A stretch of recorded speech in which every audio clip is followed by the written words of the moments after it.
Okay, guys, I don't know if you watched A Fall from Grace yet, but I have a lot of questions. A lot of questions. I genuinely wanted to like this movie. I try not to be one of those people, I try not to be one of those black people who hate on Tyler Perry, but sometimes it's just a little difficult to really support when the projects just are not A1. Like, I want to start with the acting. Okay, I actually did not have a problem with the acting. I had a problem with some of the scenarios that were unbelievable.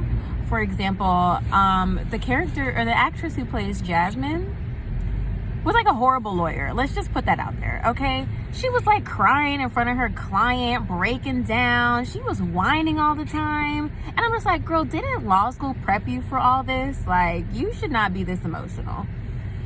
And if you are, like, save your tears for the pillow, honey. And then I really didn't like Tyler Perry's characterization of a boss. It was just too over the top. He was like yelling for people as soon as they step in and not even putting their coat down, yelling for coffee, then hating it, and just like yelling and talking over people. I was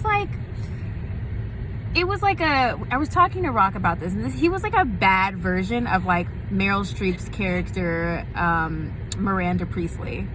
Like, her evil villainy boss was like well thought out. His was not. It was like the surface level of what you think a bad boss would be. Other than that, I was generally okay with the acting. It was just like the story was bad. So there were so many gaps in this story. Like, first of all, how you marry somebody, did you ever see an ID? Did you ever see his place? And if you were friends with somebody for that long, I'm talking about her friend Sarah, you ain't never saw no remnants that she had a son.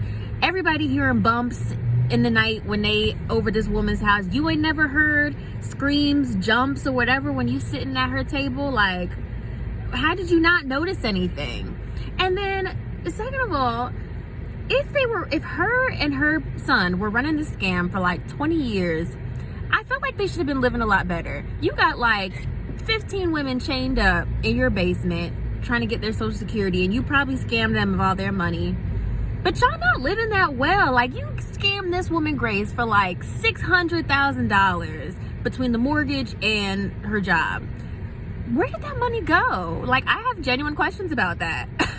And I wonder if, like, why Grace didn't like research other women that might have been scammed, that clearly like this wasn't the first time he's done this. Like, if he was wanted in like multiple states, there should have been some research about him. And I guess it doesn't really matter, right? Because the whole point was that she was supposed to be this naive woman, okay? She was just too nice and just like not that smart. And I'll be damned if I let him and another woman have sex in my bed at my house. I think I would have got a drill under that doorknob and came banging with like a knife or something. Like, she need to get the hell up out of my house. That's what I know. Not about to disrespect me like that. Or I would have made a couple calls to my brothers, something that that's just not going down. That's just not. And I was actually really upset that the actor who played Shannon, I think you pronounce his name Akkad Brooks, he's actually a really attractive actor. And I felt like Tyler Perry made him so unattractive. For him to be like the boy toy, like young, hot guy after this like older woman, I did not find him attractive in this film. Like, he's attractive in like way other things, but not this. And that hair, because he's bald. He's like a bald actor, but whatever the hell was on his head was not cute. It was not cute. And I think I saw some tweets that Tyler Perry had done the wigs. And I really feel like the wigs were okay for stage. If Tyler Perry were doing a stage play, the wigs would have passed. But if you're doing like lace frontals where you got close-ups and everything, we need some better lace fronts, okay? That was, and you in Atlanta, come on. You could have found somebody to lay them wigs, all right? There were some technical issues I also had with the film.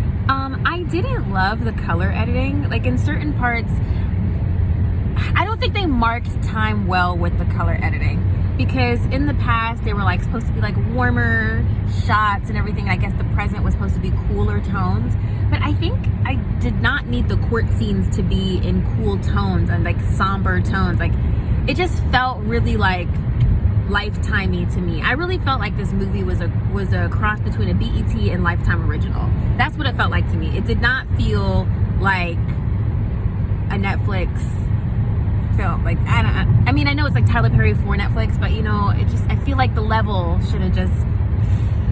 And then it was just laziness. I know Twitter had already called a few things out as far as the judge having his script in front of his face, like on the in front of him. And then I saw that Shannon's character, Mike, was exposed when he turned around. I was like, what is all of this? Like, come on. Like, Tyler Perry, this is not your first rodeo. Why are all of these things not checked? Why? So my general feeling is that I did not like this film. I really was about to fall asleep and just go to bed and just forget it, but I wanted to follow through and make sure I gave y'all all my thoughts about this movie. Listen, if you want to watch it, you can. If you could be, just because it seems to be a hot topic. Rock is laughing at me. But it seems to be a hot topic. If you want to watch it just, you know, for the satire of it all, go ahead. But otherwise, it's really not great.